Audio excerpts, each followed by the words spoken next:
Hey, it's Lorna live on the road in Jeddah, Saudi Arabia this evening. And it is a place that is filled with so much history, mystery, and mysticism. It is amazing to be here. And what brings me here is that I was looking for an affordable flight from Taipei to New York City.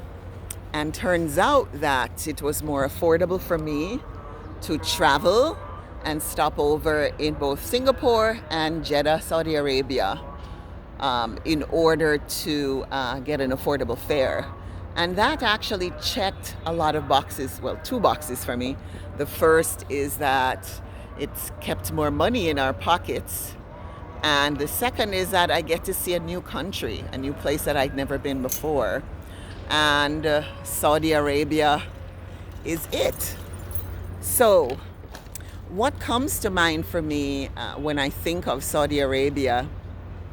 The first thing that comes to mind is that I have a cousin in Jamaica with whom I grew up. And she, as we were coming up, maybe in our tweens, she told me about her dad. And I happened to have met her dad, and he was a practicing Muslim.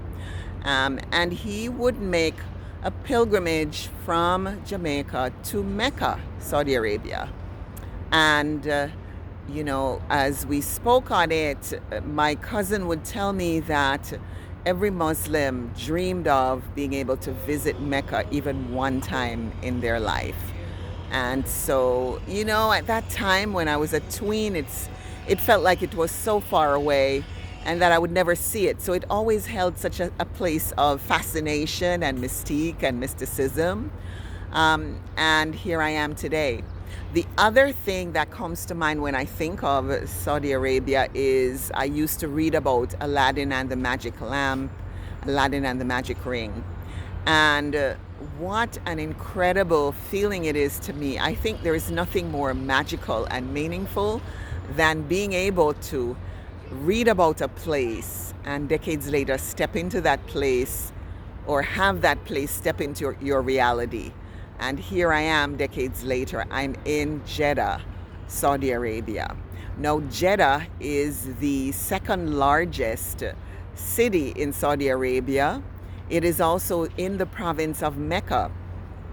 And Jeddah was founded in the 700s. Apparently, it's got thousands of years of history.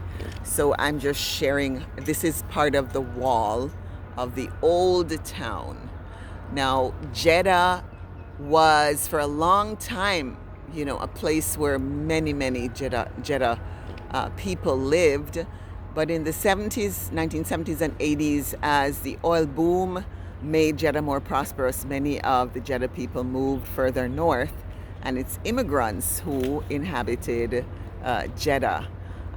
So in more recent times, in the 2000s, the Crown Prince bin Salman, he designated a bunch of money to restore some of these very historic homes and buildings that house a lot of history and culture for the Saudis here in Jeddah.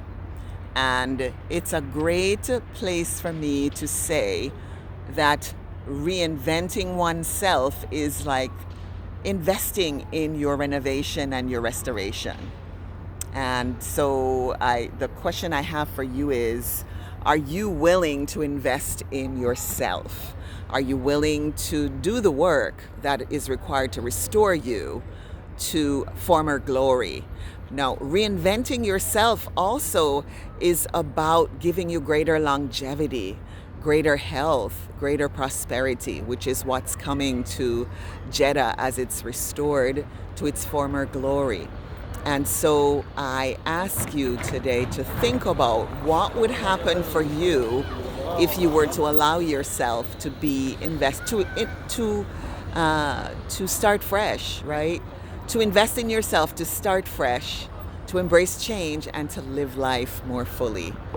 Please bear with me as I'm holding my tripod here. So what would happen for you if you were to allow yourself to become your own investor, investing in your own well being, knowing that by renovating yourself, reinvigorating yourself, you give yourself greater longevity, greater health, greater prosperity, and peace of mind. Because that's what's happening with Jeddah. Thousands of years later, Jeddah is being restored. And so I wanted to share that with you. And I also want to let you know that I am incredibly grateful to share these little moments of history with you. And I look forward to sharing more with you on the next stop, which is New York City. So, live on the ground here in Jeddah, Saudi Arabia. Thank you for joining me here, and I will see you next time in New York City. Your next chapter starts now.